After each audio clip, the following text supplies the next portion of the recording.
Chapter 1. It was New Year's Eve on Earth, a lost night for the abandoned silver mining town of Red Ruby. In the stillness and serenity of the night, his thick-set, black, extraterrestrial eyes were drawn to a stack of weathered brown boxes, roughly 20 or 30, piled along the back door. They had been delivered, resting cheerlessly against the garage's gray, sun-beaten, chalky exterior. Nick inhaled deeply as he descended in the twilight down the steps of his alien spacecraft, absorbing the dry scent of the Nevada desert. The cool winter wind stirred tiny dust devils that danced around the abandoned, decaying mechanics garage, creating a scene imbued with an aura of forgotten history and untold stories. As he entered the dark, dilapidated shop, the sharp, fluorescent rays of his aluminum craft filtered through the grimy windows. While his eyes adjusted to his new surroundings, he began a partial inventory spree, promptly attending to the boxes and opening a few in his excitement. The laser glow from the spaceship refracted on the wrenches, screwdrivers, polishers, and spare parts littered around the cold, cracked cement floor and chipped workbenches. The defined sense of history in the garage wall silently cheered him on. Each tool was a familiar friend, ready to be wielded in the service of the brilliant engineer's ambitious new project. Over the years of abandonment, the paint had peeled away inside, exposing weathered wood and rusty metal. Tumbleweeds and even small palm saplings proliferated through cracks in the foundation, giving the metallic-smelling shop a wild undertone of unkempt air mixed with the scent of motor oil. Small mounds of kitty litter had been spaded across the floor, absorbing oil-stained spills. Dust was settled on every surface, including items that were once pristine and could still glimmer beneath their dusty layers. The space was stacked high with motorcycle components, steel muffler fragments, engine blocks, oil cans, chains, filters, and everything motor-related. A few greasy plastic buckets with fingerprints were positioned to catch the drips from the ceiling during the infrequent rain that blessed the desert. Tools hung haphazardly on the walls, also scattering the light with their smooth but scarred surfaces. The ground was littered with other unattended oil stains and remnants of past repairs, a mechanical graveyard.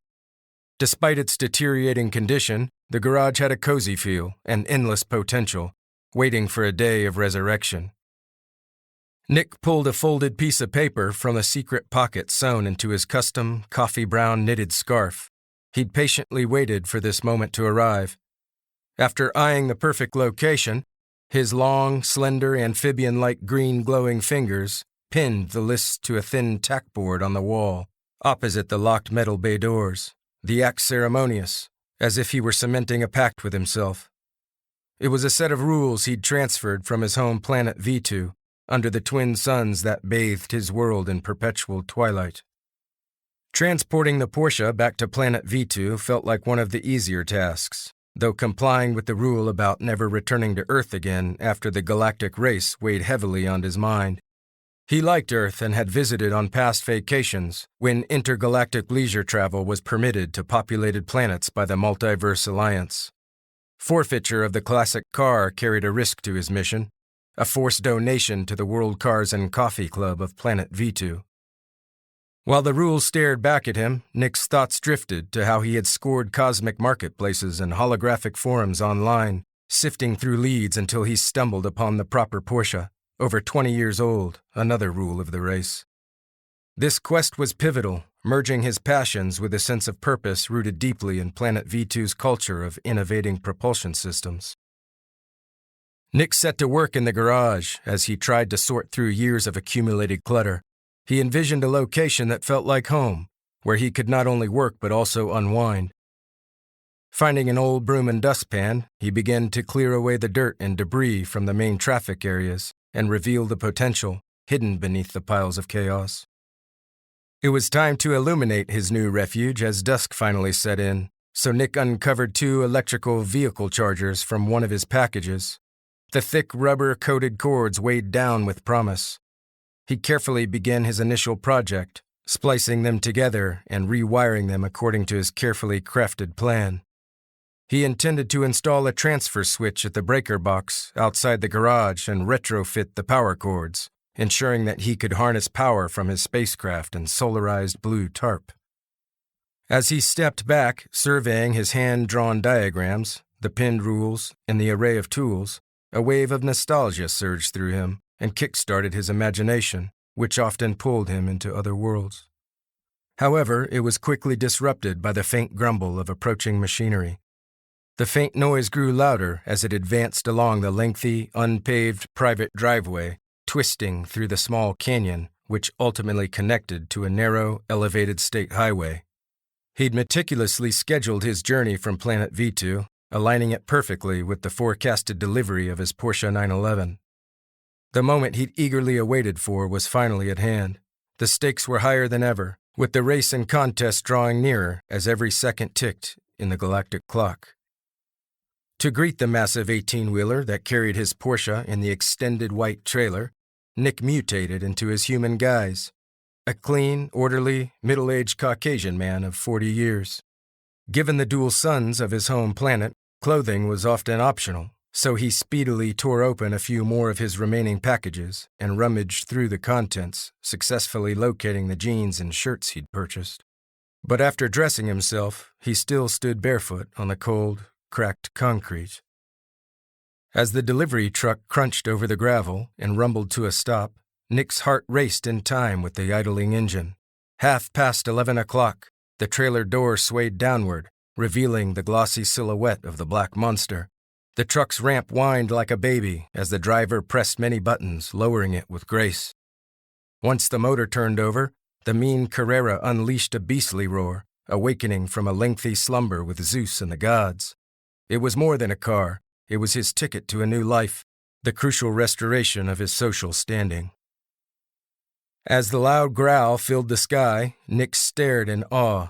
Though he'd owned a 911 years ago, it had never thundered this way, nor had any other propulsion system he'd owned. The custom fab-speed exhaust griped as the driver shifted the beast into reverse and gently danced with the accelerator and clutch to back the car off the lift. He let it idle so Nick could perform a walk-around and assume payment for delivery. Nick casually handed the driver a manufactured credit card linked to a deceased person's pilfered identity. "Here you go. We'll charge this on a Visa," he said confidently, pausing to admire his car. A few moments later, "Zekline," the truck driver said. Nick furrowed his brow. He didn't understand. "What's that, mate? So say it one more time," he responded. "Zekline. Credit card Zekline." "Oh, decline. Okay, wait, decline? That's impossible. There's no way that can decline," Nick yelled. "Let me call my buddy Ozzy," he said nervously. "I take the Porsche," the driver almost yelled, raising his tone. "Okay, just wait." Nick hurried inside to fetch another credit card from the secret pocket in his scarf and quickly returned. The driver reattempted and successfully processed the payment, a relief for both of them. "My apologies," Nick continued, nodding his head. At that moment, he then courteously requested the delivery driver take a snapshot of him, handing over his slim, advanced mobile device, proudly capturing the first memory with his newly cherished coupe. The 2003 Porsche 911 GT2 sat supreme in silhouette amidst its own snuffling chaos, a phoenix waiting to rise. Nick's intention solidified, further hardened by the silent whispers of the Mojave winds and the near promise of glory. He knew what lay ahead, days and nights of relentless work and the weight of impending secrecy hovering over his dual existence. As the evening deepened, Nick felt the first hint of triumph, a spark that would ignite a journey through time, torque, and an unfolding tale where steel and sentiment intertwined in the dusty aisle of an old garage. Despite its aged exterior, the once buried coupe, slightly hazed with swirl marks, gleamed joyfully like a treasure unearthed beneath the pegged stars in the blanket of outer space. Approaching the car, his human fingers traced its smooth yet imperfect surface, a link to its past, possibly tumultuous life on the winding roads.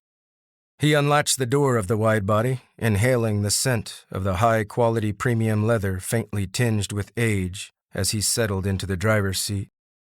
Memories washed over him, days spent in the grand arenas of V2, watching sleek machines fly for supremacy. The World Cars and Coffee Club had always been his sanctuary, a hub where native automotive passion and friendly rivalry intertwined. The Galactic Auto Race, also known as the GAR, was more than a challenge, a race that occurred only once every 100 years, its hosts adding a unique twist to the rules for each instance, now classics. It wasn't just any run-of-the-mill race, like the many local circuits he'd entertained in the past. This was the Racing Olympics, a rite of passage, a proving ground to display one's craftsmanship and engineering prowess. It was the race of the century, broadcast throughout the galaxy, the only one he'd never had the chance to enter until now. He was eager to drive the car right away. However, during his test drive, to his surprise, he heard disturbing clunking and rattling noises coming from underneath the vehicle, likely due to suspension issues the Miami dealer had failed to mention.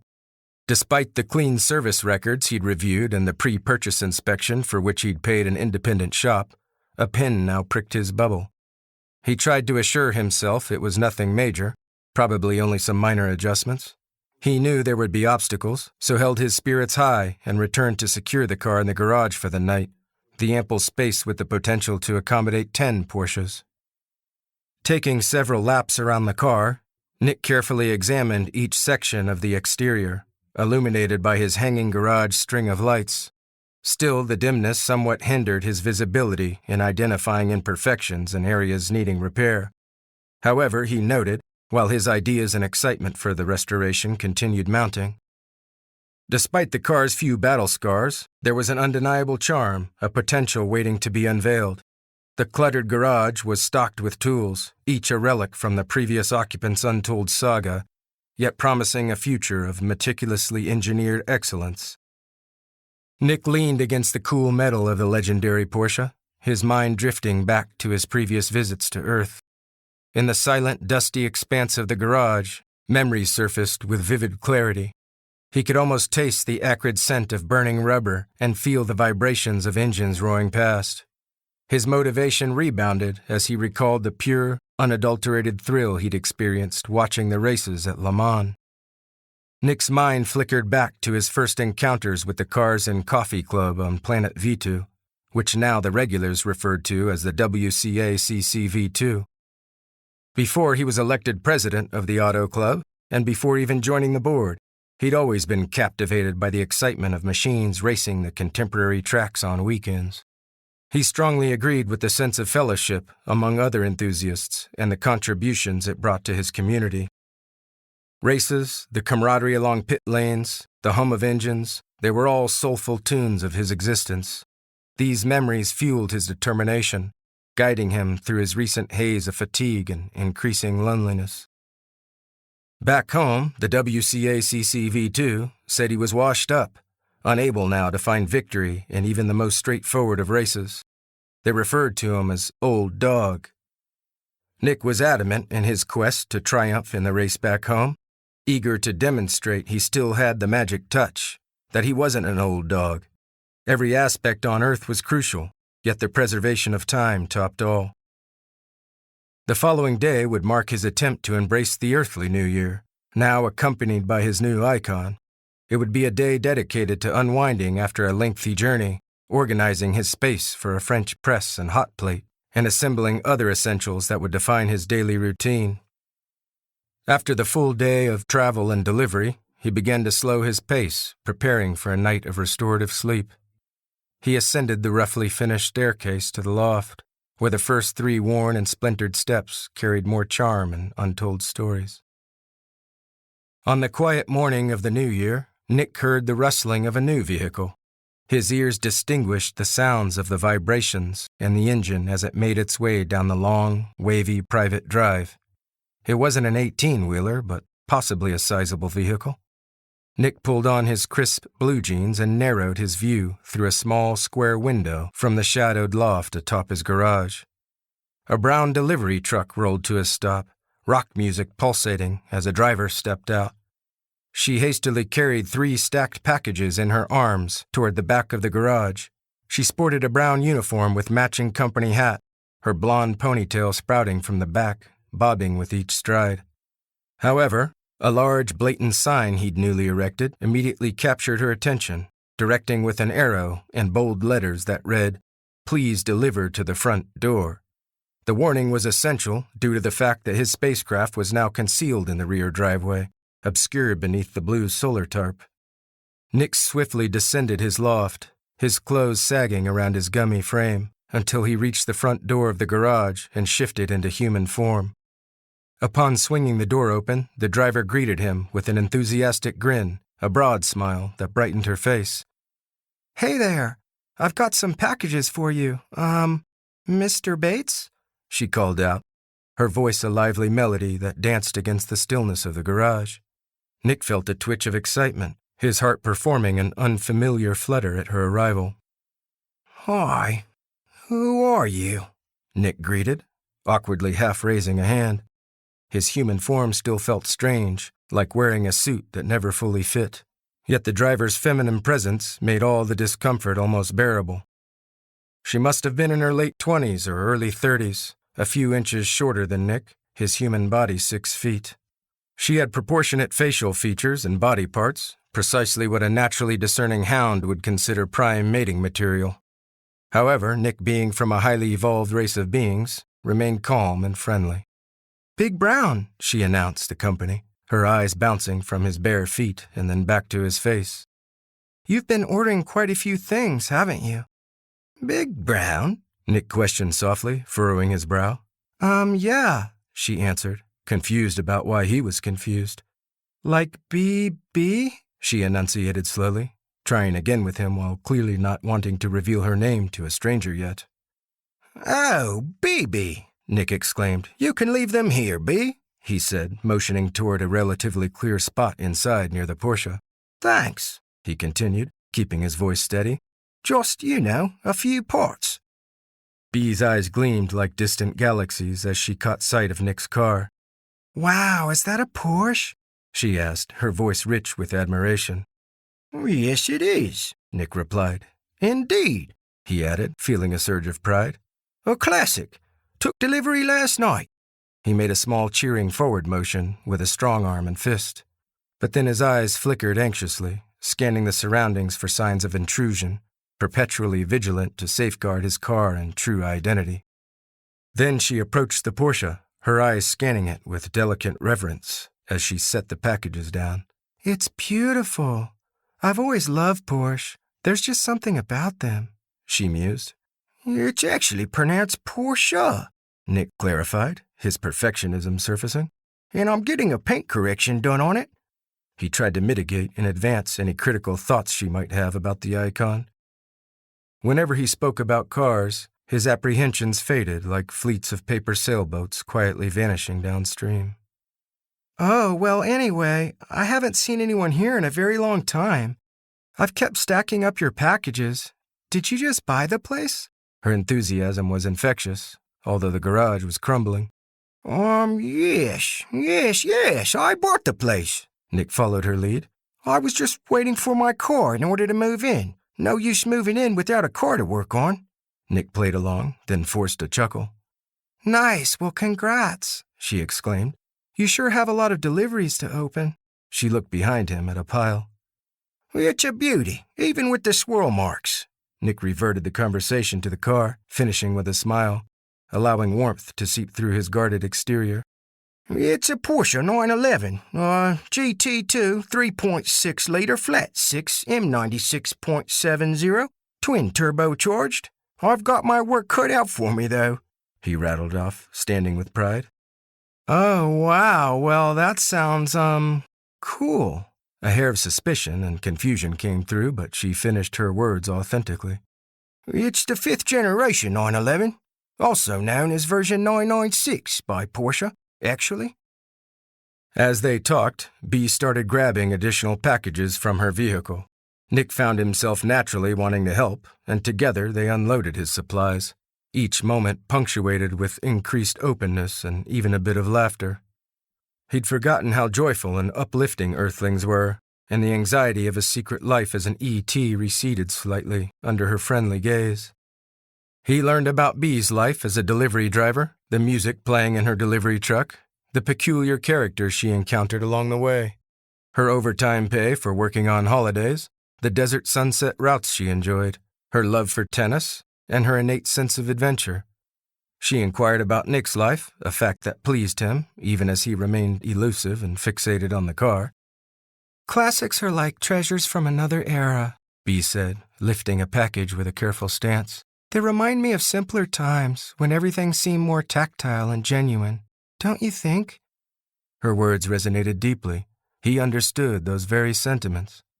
Absolutely, he responded, his voice softer. They're pieces of history we can keep alive. This one here could be the best car in the universe, but we'll never know until we give it a little love. It's the potential in things. Bee paused, setting down the packages. And the potential in people, she added, her tone softer now. Thanks for letting me see the Porsche and for chatting with me. This has been the highlight of my day. She looked up at him with sincerity and brushed a creamy stray lock of honey blonde hair behind her ear, then gracefully tucked it into her hat. Thank you, Nick replied, offering a genuine white smile. It's nice to have some company for a change. Then he pointed to a small circular red tattoo on the inside crease of her arm, the size of a dime. Say, is that the flower of life? Oh, yes, it's a symbol deeply embedded in many cultures and traditions across the ancient globe. A significant presence throughout ancient societies, actually. Yeah, he gently continued, and maybe throughout the universe, too. As his tone became quiet, Bee slowed down to absorb his words. Yeah, sometimes I wonder what's out there, she whispered, gazing up at the brilliant blue sky and the mysterious white moon suspended in daytime glow. They exchanged warm smiles, and for a moment, the cluttered, dusty garage became a vibrant place. The contest back on V2 had vanished entirely. Nick's feelings about the race with its attached worries seemed to pause as he interacted with her, somehow slowing time. Well, I should get going, Bee finally said somewhat reluctantly, dusting off her brown flat front shorts. But I'll see you around. Yeah, see you, Nick replied, trying to mask his disappointment. Bee climbed back into her vehicle, giving him one last bright smile and wave before driving off, leaving a swirl of dust down the trail. Watching her go, Nick sighed, relieved, yet somewhat regretful. As the sound of her truck faded, he stood in the garage doorway, the feeling of her presence and her honeysuckle scent lingering in the air.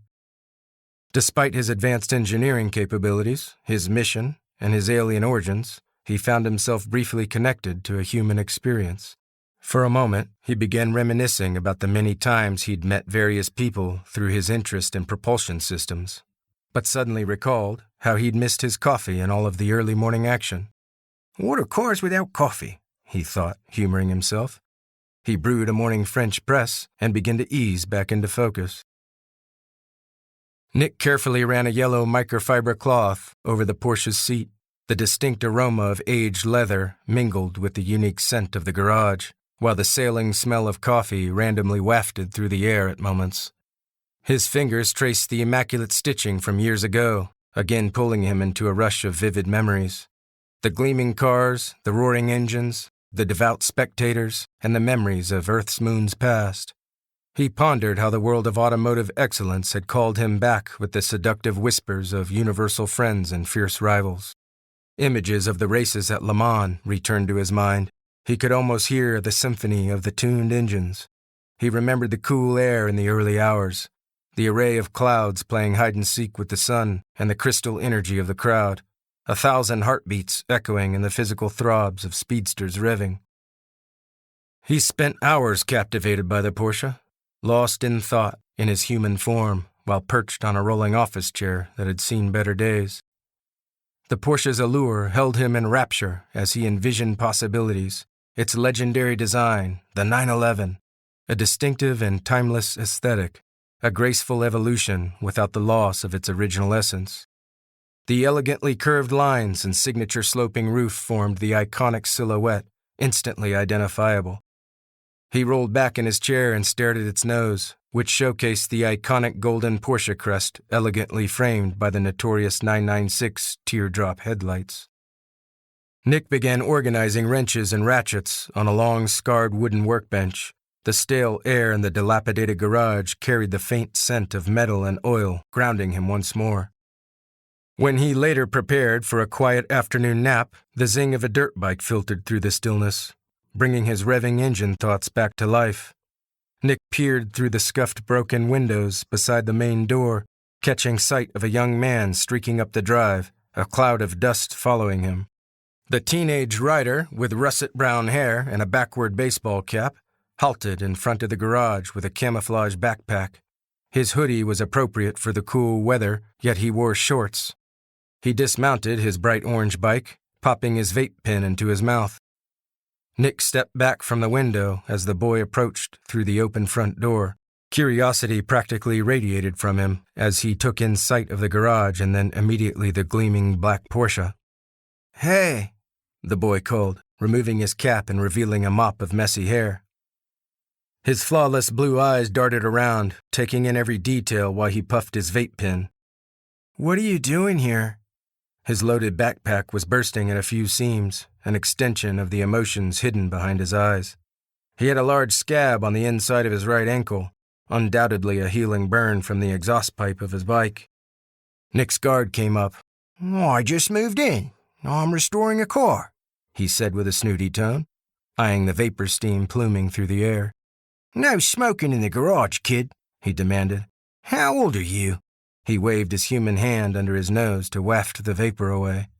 The boy raised an eyebrow but complied, tucking the vape pen into his back pocket. Sure thing. Name's Tyler. What's yours? He squared up. I'm Nick. And where's your helmet? How old are you? 17, Tyler answered, crossing his arms and nodding at the black Porsche. Been messing around with engines since I was a kid. Never seen a Porsche up close, though. Is that one in pretty good condition? Well, it's important for me to focus right now, Nick exclaimed, gesturing to the garage around him. I've got a lot of work ahead. He tried to cut the conversation. So you just invaded the place? Tyler expressed his frustration. He took a quick puff of his vape pen, then swiftly returned it to his pocket. Nick cringed at the word invaded. His cultural background from V2 had created a heightened sensitivity to that term. Additionally, he didn't want anyone to know that he had actually invaded Earth. The kid was right. He stepped up, wiping his hands on a rag. It's not like that, Nick said tersely. And I would appreciate it if there was no smoking in here, he snapped. No smoking in here? First of all, it's vaping, not smoking. It's steam, not smoke. Tyler raised his voice. My rule is no living in here. How about that? Or just being in here. Nick looked up in surprise.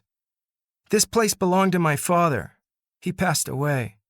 My mom owns this place now. So yeah, you've invaded the place. Hey, listen, kid. I'm not an invader. Tyler interrupted him.